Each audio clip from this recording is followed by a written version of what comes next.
Parkcast, the UK's original theme park podcast. Welcome back to Parkcast Park Fans. We're a podcast for theme park fans. We're here every week talking about things in the theme park world. I'm Bex, this is Kev. Hi everyone. And we are joined once again by our friend from the USA, Mark Rosenzweig. Welcome back to Parkcast.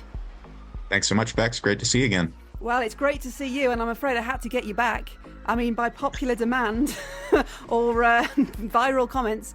After you were here not very long ago, and we were talking about your sort of thoughts on UK theme parks after your visits over here as a US enthusiast, and you just made one little throwaway comment.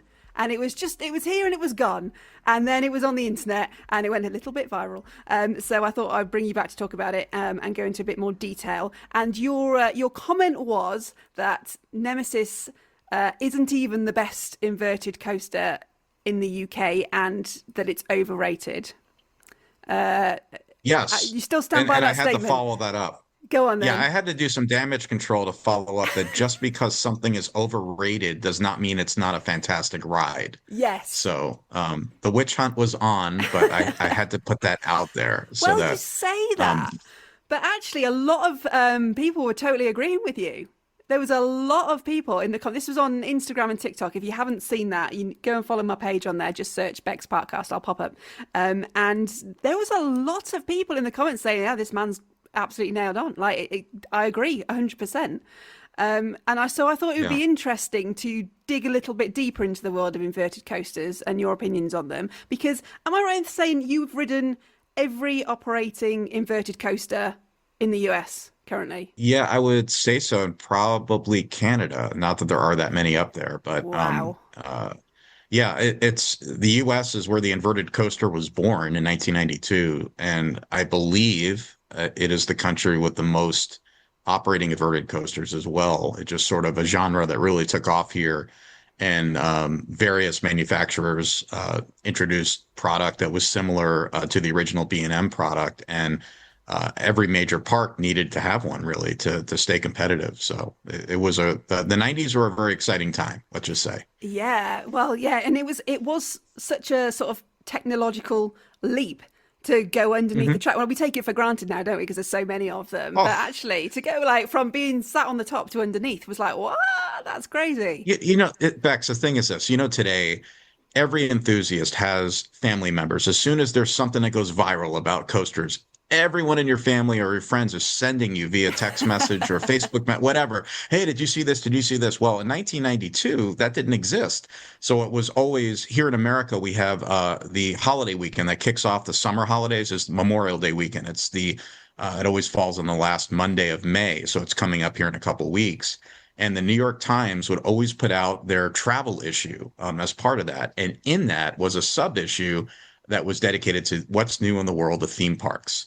And I was a jaded, at the time, 15, 16 years old, whatever, but no one had ever seen an inverted coaster. So when I saw the photo of Batman the Ride at Six Flags Great America with the loop, with the train going around the outside of the loop, it just looked impossible. Like, how does that even work? But it was wild. It was a wild time. It's something that I say a lot when I'm talking to people online, to younger enthusiasts now. I'm like, you have to understand how much you take for granted that for us was crazy. Like, even talking about Oblivion and the first vertical drop, which is now that, they'll be like, oh yeah, Oblivion, whatever. I'm like, no, at the time, like, to see a coaster track doing that was insane.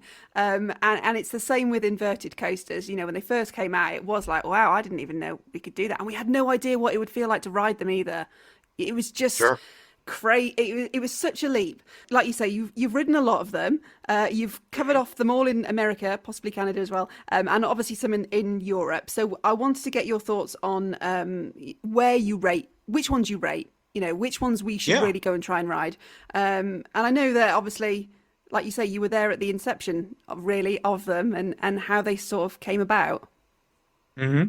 Yeah, no, and I think to start this, it'd be fun to kind of take a step back because the inverted coaster was really the next step generation or, just technological advancement in what was the suspended roller coaster. And so I thought we could take like 5-10 minutes, if that, just kind of run through. So 1975, the year before I was born, so a very long time ago, a ride called Alpenflug what debuted at Oktoberfest in Munich. This was the first modern day suspended coaster on record. The company Messerschmitt was a German aircraft company, actually, Yeah. that designed and fabricated this ride for one of the German showmen. And it only operated that one 12-day event, essentially, and then it was scrapped. Wow. The big fail there was the track was not banked. So they found severe stress cracks in the track and structure from the trains taking the swings. Now, this, for UK enthusiasts, this ride was, picture a traveling version of Vampire, essentially a Chessington World of Adventures, but with the original bat trains that you were sitting down inside, the old Arrow trains. So, there were a lot of lessons learned. The ride was very intriguing. People apparently queued up for hours to ride it because no one had ever seen anything like it. And it was designed to travel very much like Olympia Looping, let's say. It was on that scale, like the first really large scale portable coaster. So that then that concept got shelved, but a lot of operators were intrigued. And then it was 1981 that Kings Island, right down the street from me, debuted a ride called the Bat. Now, people get the Bat name confused because there is currently an Arrow suspended coaster operating at Kings Island called the Bat. That is not the ride that we're talking about now. The original Arrow Hus, this is during the time when Arrow and Hus were partnered, they introduced the first prototype suspended coaster, and believe it or not, it had the same fatal flaw that Alpenflug had. The turns were not banked, so you had this incredibly exhilarating ride. The train's going through the course. It had 2 lift hills and wild swinging side to side. Well, that swinging caused damage to the trains, damage to the track, and the columns. So that ride sadly only lasted. It operated very minimally for over the course of 3 years, and then it was scrapped. It was taken out. So back to the drawing board, and guess what? We came back in 1984 with the Big Bad Wolf at Busch Gardens Williamsburg, an accelerator at Astroworld in Houston. Bank track, amazing concept. We learned, right? So now guests could experience this ride. It was thrilling. It was unique. It was marketable. And the maintenance team could actually maintain the ride, and the operations team could actually operate the ride on a regular basis. So that led to several of those installations. Again, it was early 90s, I think, when Chessington World of Adventures debuted Vampire in the New Transylvania area. And to this day, I would argue that Vampire is the most popular coaster in the park. It is that landmark ride. Everybody rides it. It's not a kiddie ride. It's not a super thrill. It's that perfect Chessington demographic ride. So there were several. There are only 4 of the Arrow suspendeds left operating in North America. Those are the new Bat here that was open in the 90s, Vortex up at Canada's Wonderland, which has a very similar layout to the Bat, Iron Dragon at Cedar Point, which most enthusiasts are familiar with, and then a real cult classic, the Ninja, which is at Six Flags Magic Mountain in Valencia, California. And that one, very cool, built on the side of a hill, and it has a lift hill at the end of the ride to pull the trains back up to the station. So you kind of leave the station, do a small lift, dive down the side, and what have you. So yeah, I mean, it was a very, very exciting time. But those rides did, like a lot of things, they run their course. And so the parks and the manufacturers are kind of working like, what is the next step? So it was actually one of the directors at Six Flags Great America had become very close with B&M, Bolliger and Marriott, through their B&M were engineers with Giovanola. So over the course of time, Six Flags Great America, this is the park in Gurnee, Illinois, had put in several Giovanola rides that were brokered by Intamin, like the Space Diver coaster. They had a first generation free fall. They had a looping starship. So a lot of these pieces of hardware had gone through there, and they had developed a relationship. And that culminated with Great America contracting B&M for their very first coaster, which was the Iron Wolf. It was a stand-up coaster. And that was in 1990. So fast forward to 1992, and I think that's why we're all sitting here right now. That is when Batman the Ride debuted, which there are many Batman the Rides across North America, and the layout has been cloned over a dozen times. But that original one was custom designed for the site in Chicago. And for my money, it's still the best of those clones, just because it swoops over water, you have trees around you, and you can really get the sense that it was designed for that site and then rubber stamped everywhere else. As a whistle stop tour of the inverted coaster, and that was amazing. I love that. There's so much information in there that I've not heard before. And yeah, like you say, I think when we think about inverted coasters now, it probably is the B&M ones that really spring to mind. Like obviously, there's a lot of different types of inverted coasters, and we've got to talk about some Vekoma SLCs in there as well. Like whether we want to talk about them or not, we have to. But I think when B&M released their inverted coaster, that was like the sort of monumental shift, wasn't it? And that this is a new era now for roller coasters, and wow, how successful they were with that. Do you want to talk us through some of your favorites? Like we say, you've ridden everyone in North America. You know what you're talking about with this. So if Nemesis is overrated, up for debate. Don't get angry in the comments. Don't go throwing arrows at us. If Nemesis is overrated, what isn't? What are the inverted coasters that we should really be riding, and why? Well, to clarify, I think Nemesis is, when I say overrated, it's just because of how much it was hyped up to me. And also as an American enthusiast, now professional working in the industry, I've known of the ride since it opened, because it was in that we had a video series called America's Greatest Coaster Thrills in 3D. And then there was World's Greatest Coaster Thrills.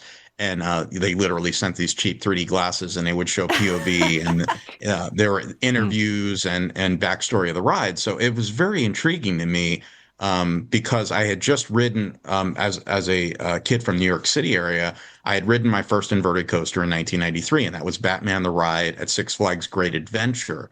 So exact clone of the one in Chicago, the second one to be installed. And so I was really intrigued to see how it was, designed in this trench that had to be blown out of the ground because they couldn't go above the tree line. So I love that, the creative backstory to it, both the actual creative, but how you're able to get a layout of 2,300 feet of track in that site and keep the pacing. Nemesis' strongest trait to me is its pacing. I think its weakest trait is it lacks a first drop. So it just feels as though you come off the lift hill, and the lift hill could be the mid-course block break, let's say. But there's not really anything you could do about that. It's sort of like Wicker Man really can't have a sizable drop because of the physical challenges of the site.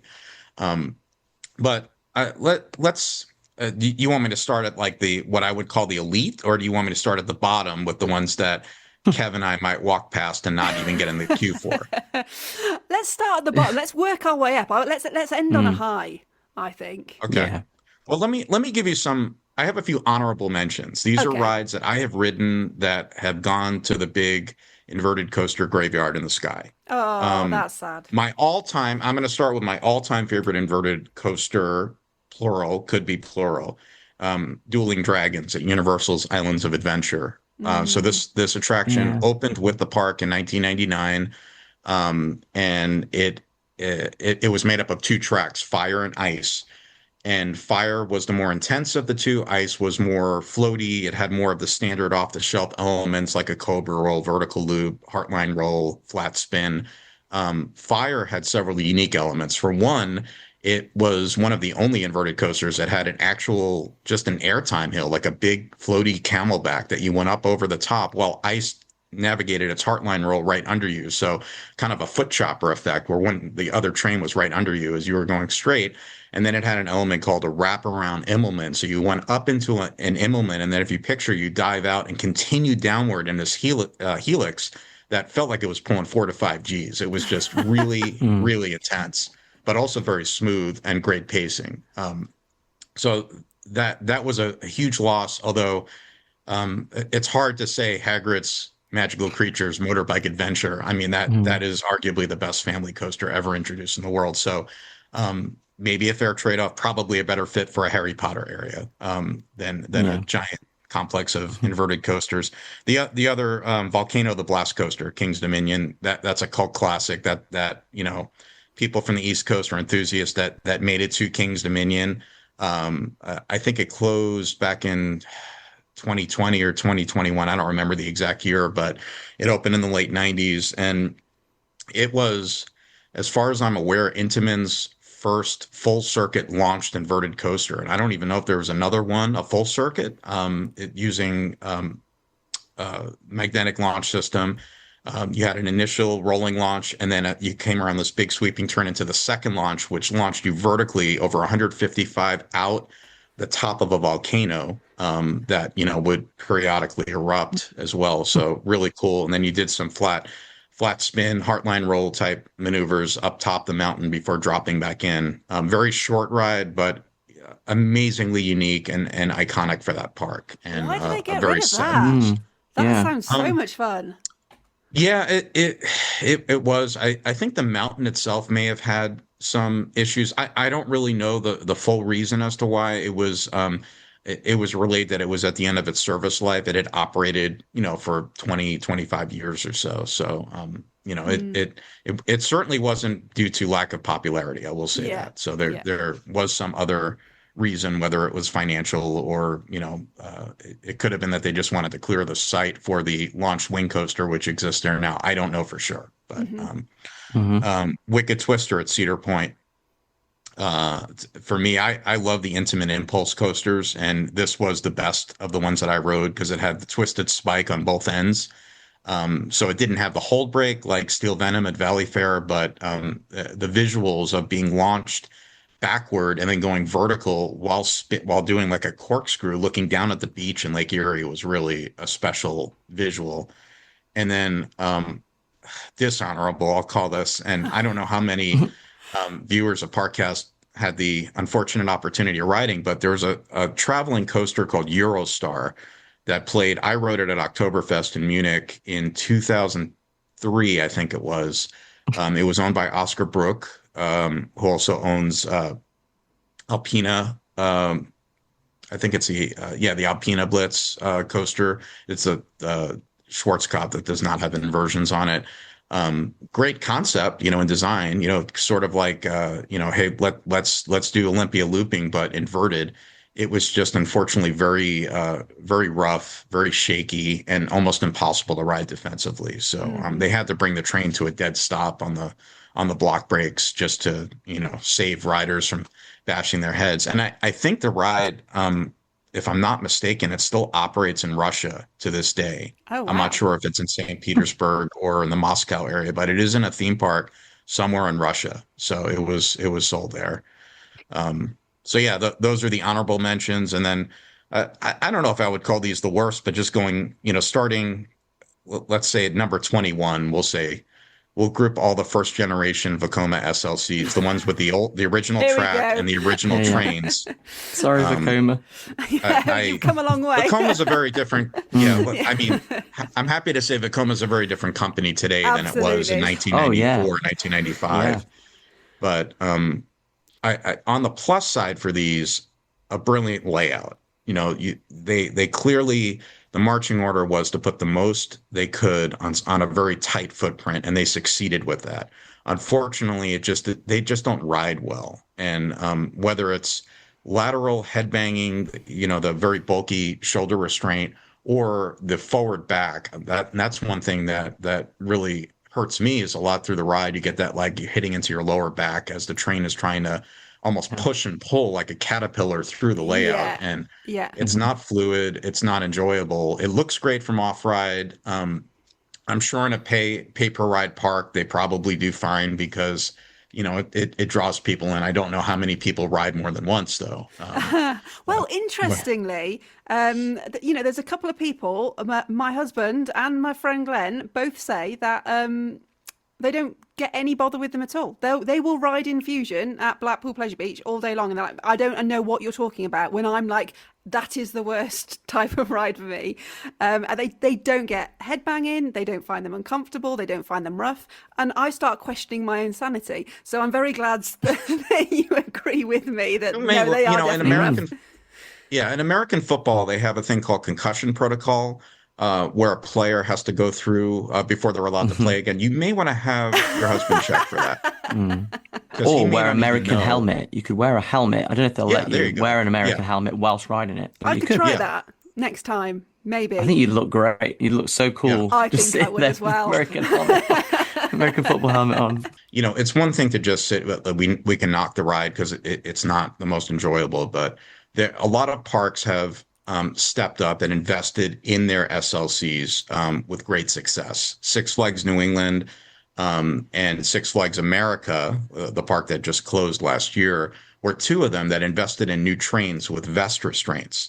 So now you have it's still a shaky ride experience, but you don't have this big bulky harness that you're hitting your head into, which I found a vast improvement. So those two parks and the trains from Six Flags America made the journey across the border to Vaughan, Ontario, Canada, and they're going to debut on the SLC at Canada's Wonderland later this season. And that ride has actually gotten a brand new, it was called Flight Deck. It was one of the Top Gun rides from the Paramount days. And it is now going to be called the Daredeviler. So it's going to take on this, World Expo flight motif. And it works great because that area of the park is called the World Expo. So when Canada's Wonderland first opened, that was the theme. And it kind of went away like a lot of parks.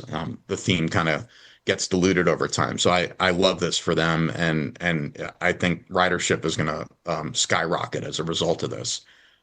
One other, I'll just give an example. And actually one of my favorite inverted coasters is the Great Nor'easter at Maurice Piers in Wildwood, New Jersey. Not only did they get the new trains, but they completely retracked the ride in much the way that Efteling did for Python.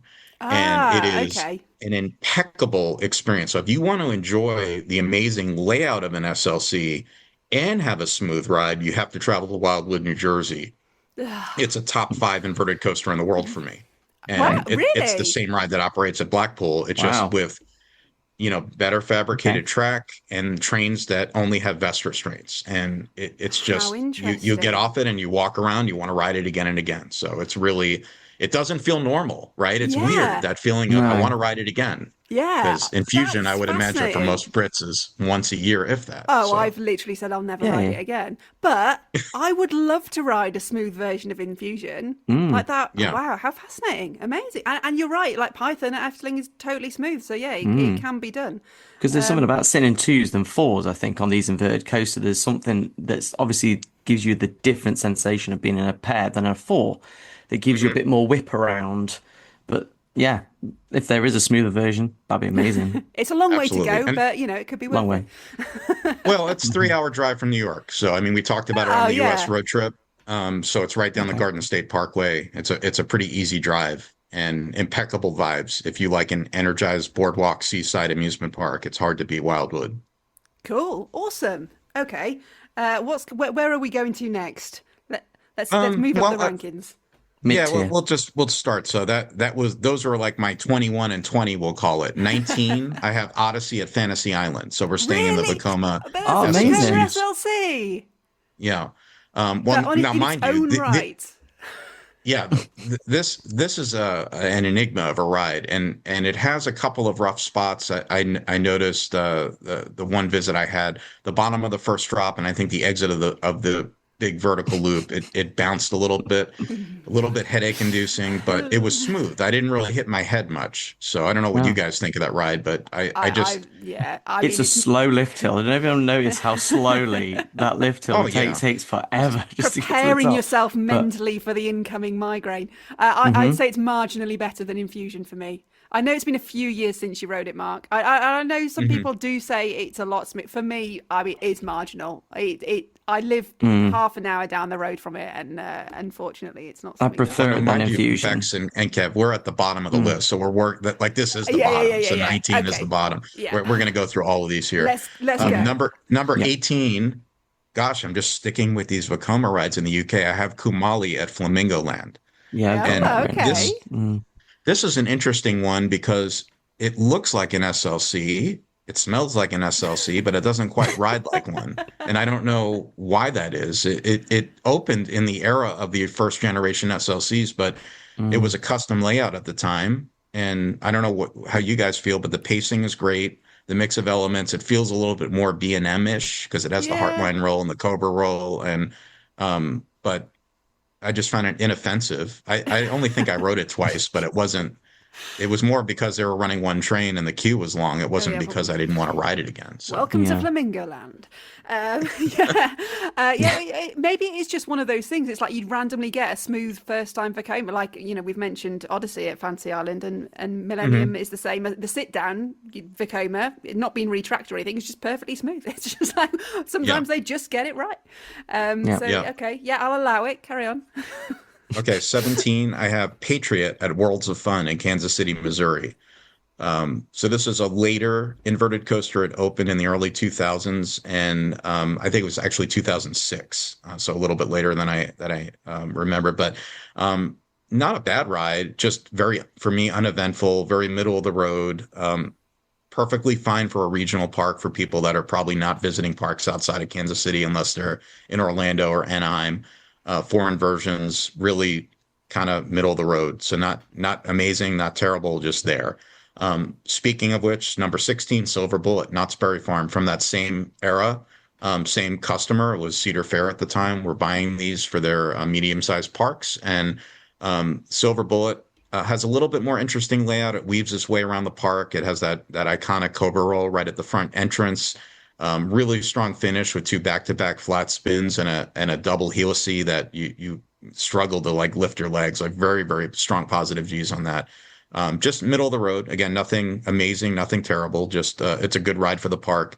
15, I've got Intamin Impulse coasters. So those are for America. We have Steel Venom at Valley Fair. We have the Flash Vertical Velocity at Six Flags Great America. And then I'm drawing a blank on the name of the ride. It was called Voodoo, and I think they changed the name, but it's at Dorney Park in Allentown, Pennsylvania. So those are the impulse coasters we have here. Sadly, as we talked about earlier, Wicked Twister is no longer operational. And do they all ride And exactly the same? Valley Fairs is notable because it still uses the hold brake on the back spike. So you launch Okay. forward, you launch back, and then you launch forward again. You get to the high point, and then you come back, and then it holds you for about 2 or 3 seconds, which is pretty Nice. terrifying. You Yeah, drop yeah. again, and so Yeah. okay. So moving to 14, and this is a very old one of the first to open, first custom flight deck at California's Great America in Santa Clara. This was another Top Gun when it first opened in 1993, and it rides like Nemesis and Batman the Ride, very compact, snappy, intense, short ride. And at the time, it was a novelty. It was the first inverted coaster to open on the West Coast. It opened a year before Magic Mountain got their Batman clone. So notable for that. Very cool ending. It dives down to the water with a helix that feels like your feet are going to skim the water, but it's an iconic ride for the park. 13, I've got Batman the Ride. They're everywhere. If you go on a road trip in America, Which one? I like the one in Chicago is sentimentally is my favorite. It's just the first one. And as I said earlier, it was custom designed for that site, and then it was rubber stamped everywhere else. So you can kind of see how it was really weaved into that very tight location. And some other sites, it's like on a big open footprint, so it kind of loses a little bit. But the ride, it was sort of like that buffet or smorgasbord of the first, vertical loop, heartline roll, flat spin. Those are the three main elements. Helices, intense forces, smooth as butter. And they still all ride well, which is great. There's one at SeaWorld San Antonio. La Ronde in Montreal has one. Six Flags over Texas, over Georgia, St. Louis, Magic Mountain, Great Adventure, and Great America all have this layout. So Do you if mind? you throw a stone, you'll hit one.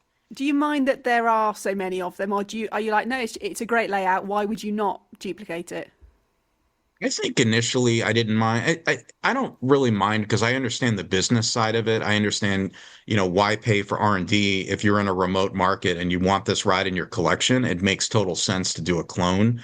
When I'm at Magic Mountain, for example, they've got, I don't know what it is now, 17 or 18 coasters. If I'm short on time, I'm probably not riding Batman. I'm probably sticking to Twisted Colossus or X2 or Tatsu, something unique and custom at the park. But when I'm at a Great American Chicago, I make an effort to ride it every visit because it is definitely part of that park.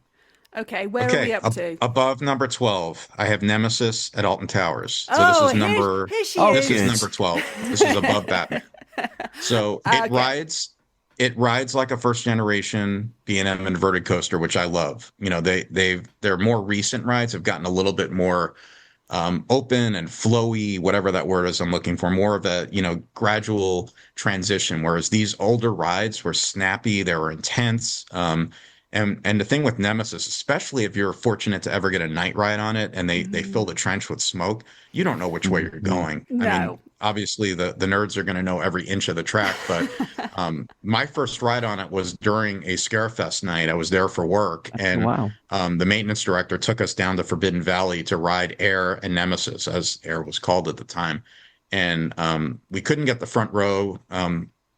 I think they were allowing people to queue, but it was just a very long line for it. So he said, let's go to the back. So he put me in the back right seat. He said, this is the best seat. I said, okay, fine. And it was mind blowing, completely mind blowing.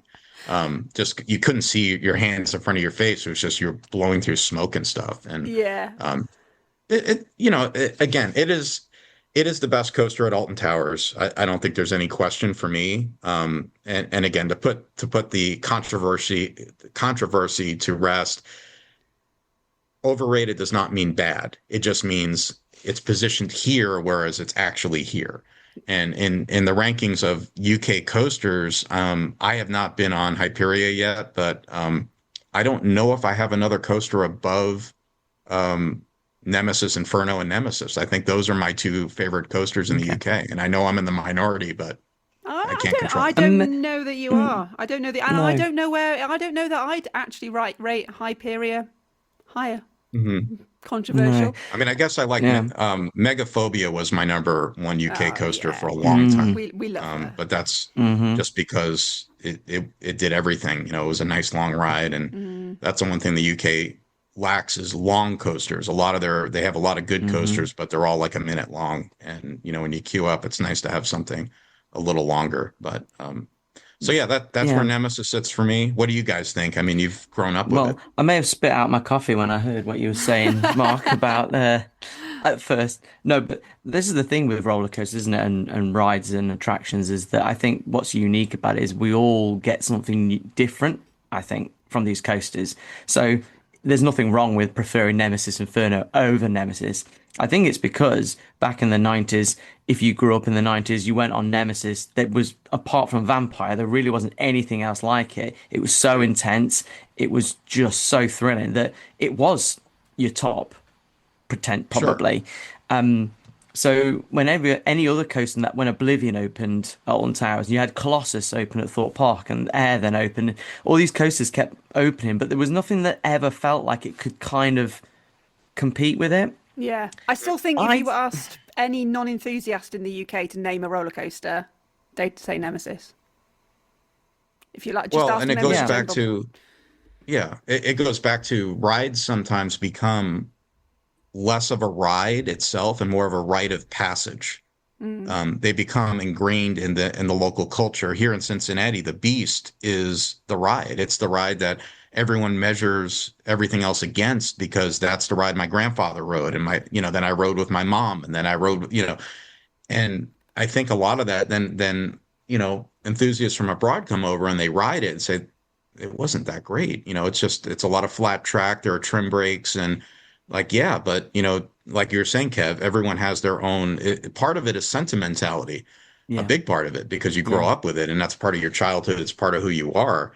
And let's face it. I mean, regardless of the opinion, and I hope we got some clicks for Bex with all this, but it doesn't matter, because that ride has paid for itself tenfold. Yeah, you will. Alton Towers. Think about what Nemesis did for Alton Towers. Yeah. None of these other rides that Smiler wouldn't exist if not for Nemesis. No. Wickerman would not exist if not for Nemesis. Was the test case, and they went all in with the backstory and the marketing, and that set the park on its path to where it is, where it went through the 90s. And, you could say that for a lot of iconic rides here in the States. If not for Magnum XL 200, Cedar Point would not be the coaster capital of the world, as they call themselves, and you probably wouldn't have Millennium Force. You wouldn't have Steel Vengeance. So, opinions are opinions, but there's no doubting what that ride did, what Big One did for Pleasure Beach. You see, I had the same effect with the Big One.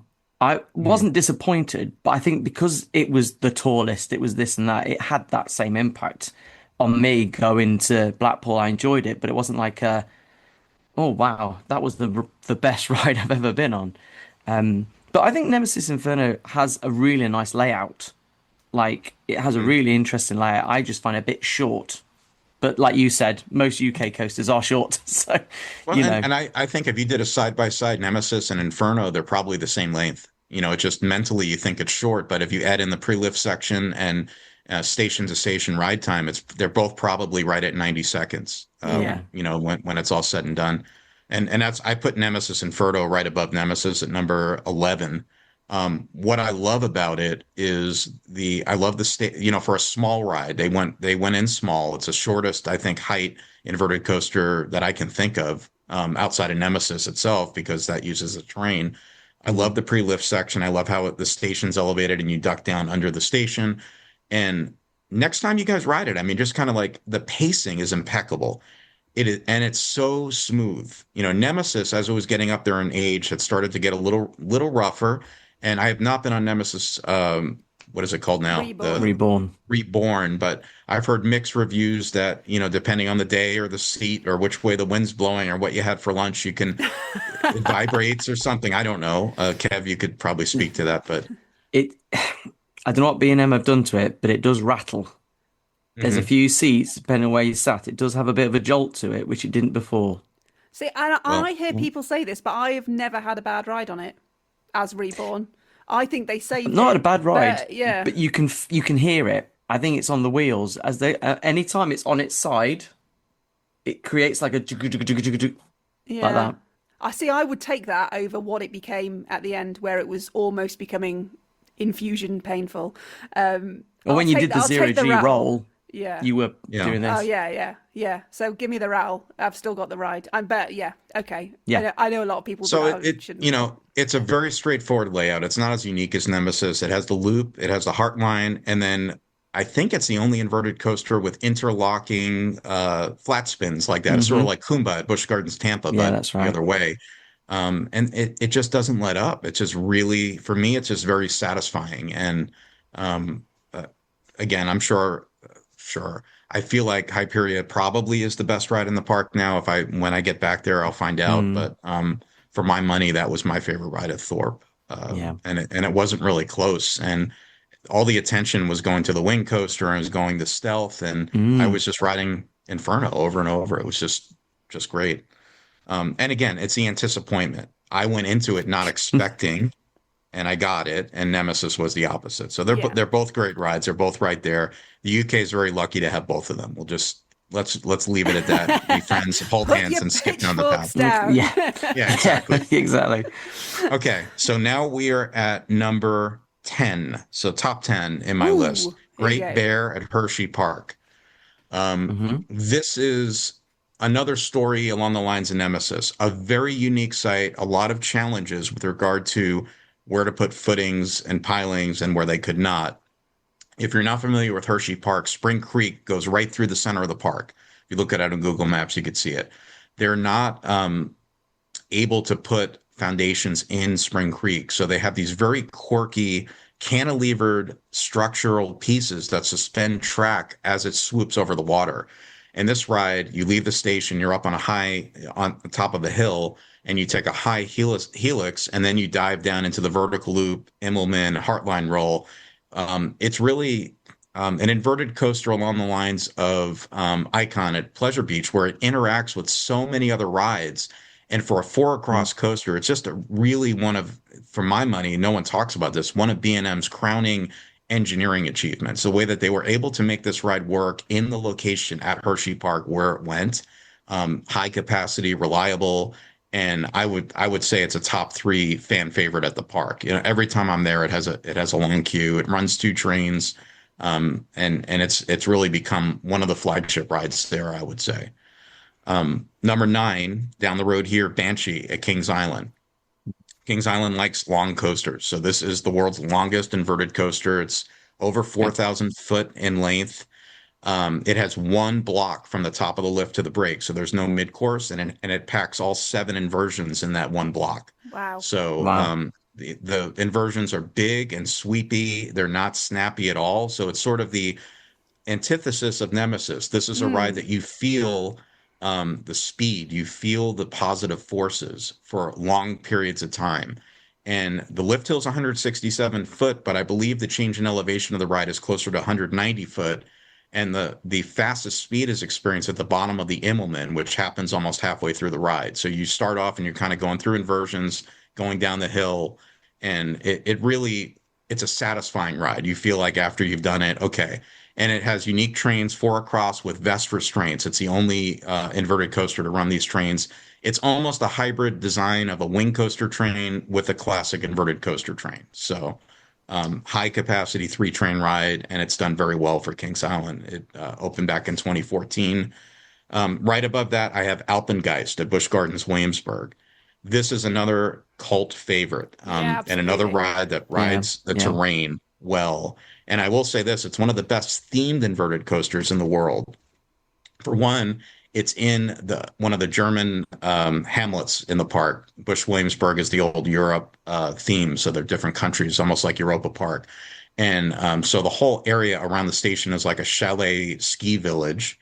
And then the lift structure, they had custom lattice supports made for it. The only inverted coaster I know that has these to resemble a ski lift. So this thing goes, it towers 195 foot. It's the tallest inverted coaster in the world.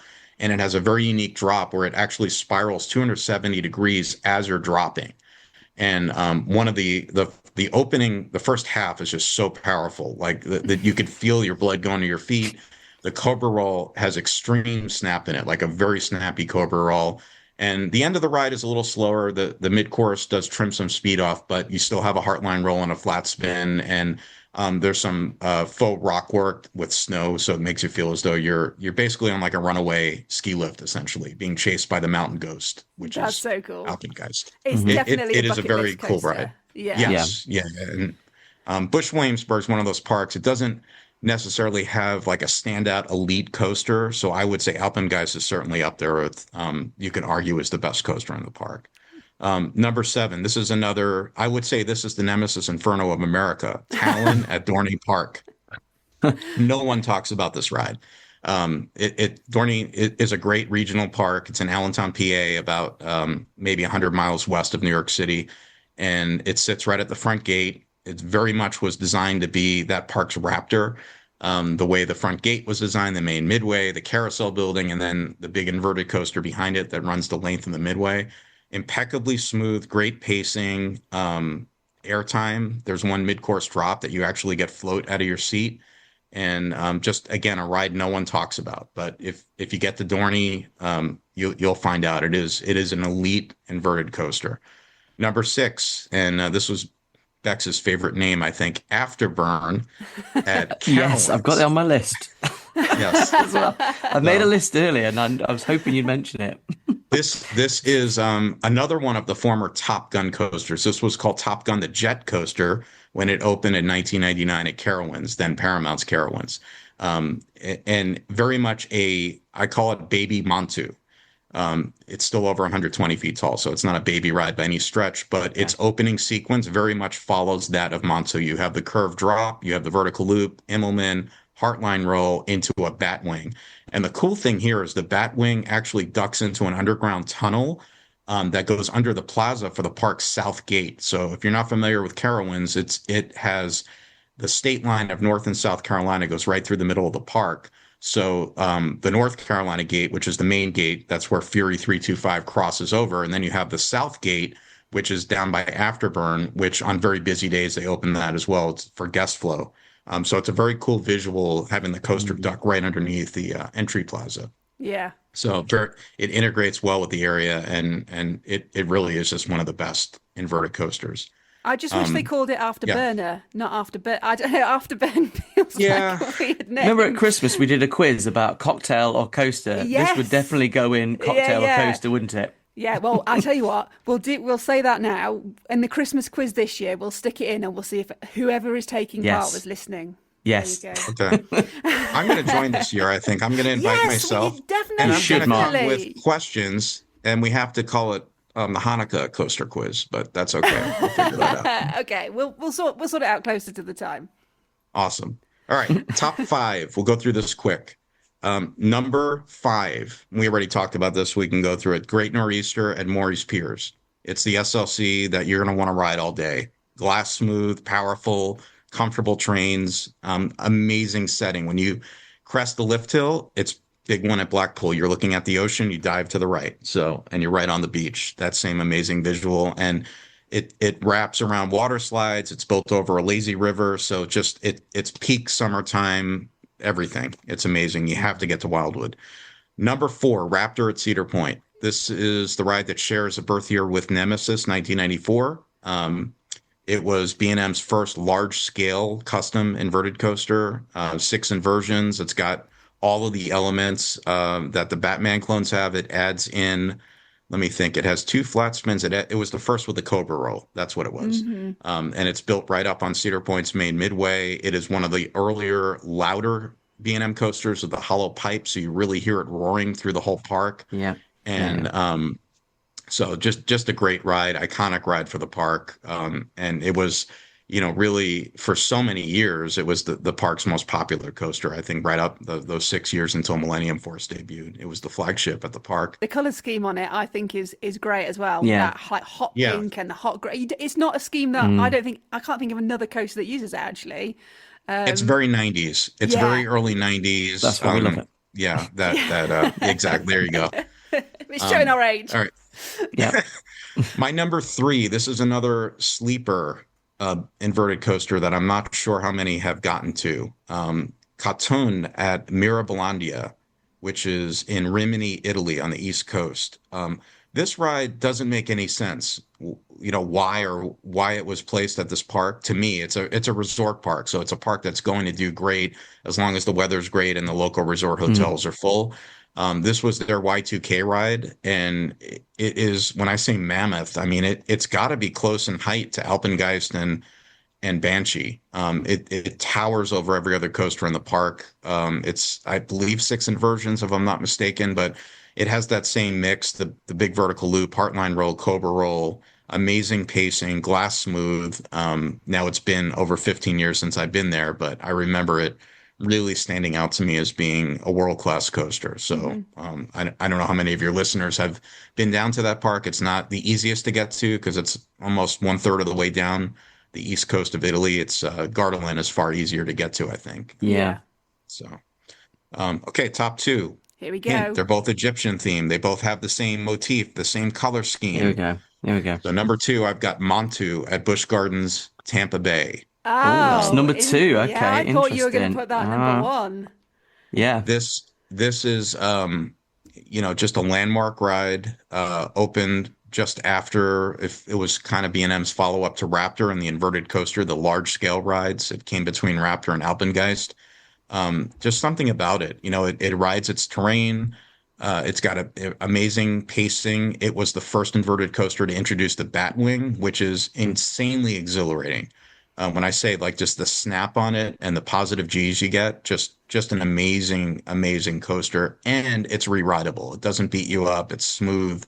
And it's kind of a front gate coaster. It's not really near the front gate, but it's one of the first rides you see when you enter the car park and you're taking the tram to the front gate. So it really gets you kind of excited for your day. And I don't know. I mean, Iron Gwazi is questionably, I'd say, a better coaster, but I think if you ask most park guests, Montu is the flagship ride at the park. It's been there since '96. It's just a landmark. It's there, and I don't see it really going anywhere.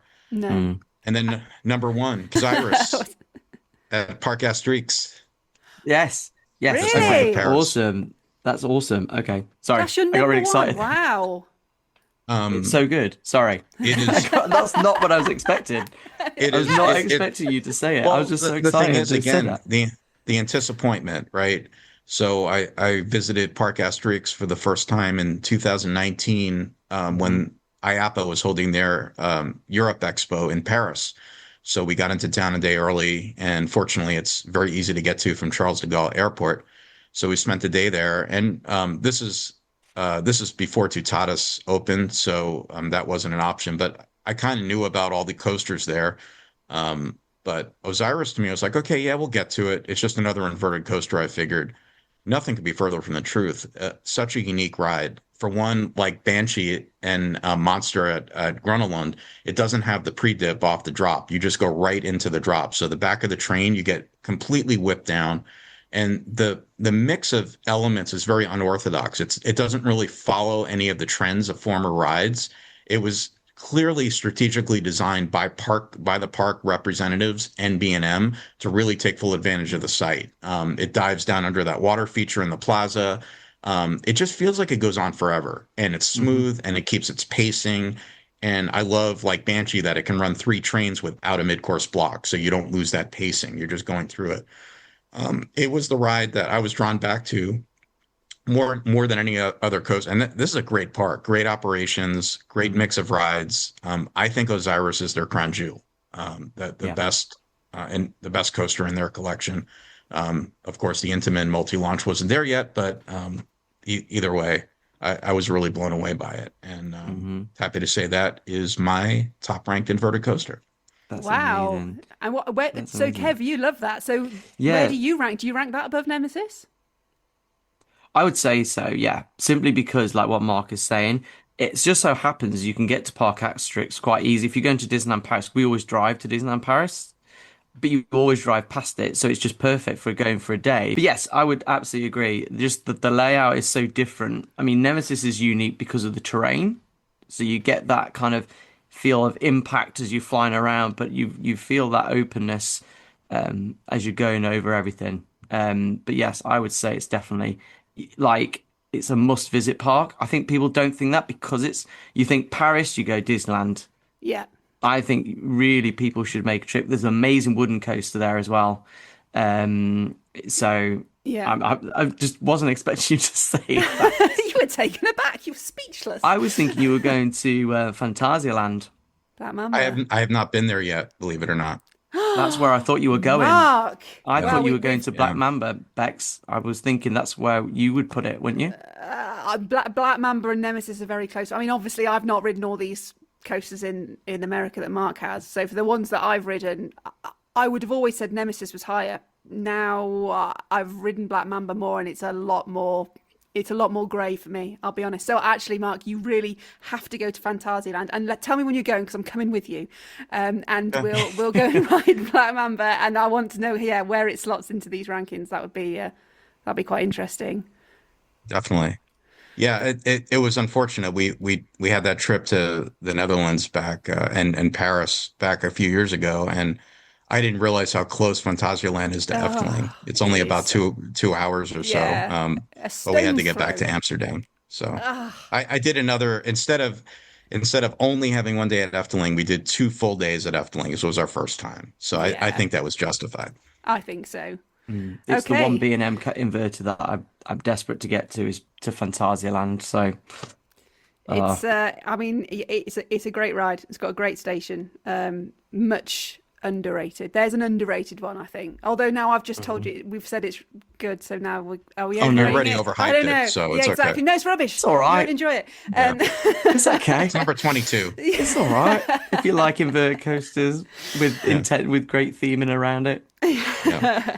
Right, so there we go. From one controversial statement in an episode to another. Is Osiris the best inverted coaster in the world? Well, it is according to Mark, and he's ridden everyone in North America, or in the United States of Americas.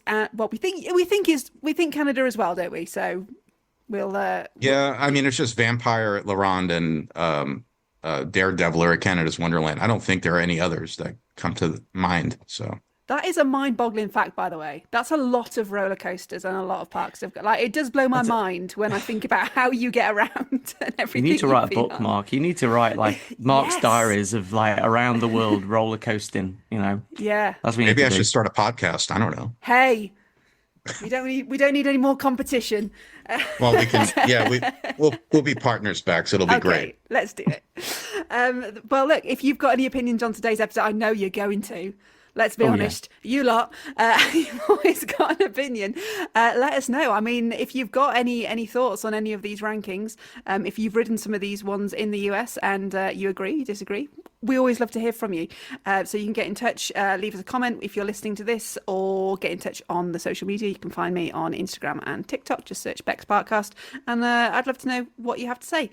Mark, thank you so much for coming back on again, for braving the pitchforks and the flames and fighting your way through. And I think coming out unscathed, I'll be honest. I think so, yes. I'm married with kids. There's nothing that I'm done. It's okay. Excellent point, well made. Now, there is going to be a little break from Parkcast for a couple of weeks because I'm off on my travels. I have the important event of going to Invictus next week, which I'm very excited about. And then I'm off on a trip to Europa Park. So no Parkcast for a couple of weeks. If you haven't already, make sure you hit the subscribe button so that when the next episode comes out, you will know all about it. And I think you're going to want to hear it because we are speaking directly to a UK theme park who have a lot going on. There's a little tease for you. We will be back in a couple of weeks with that. For now, though, we've been Parkcast. Parkcast. The UK's original theme park podcast.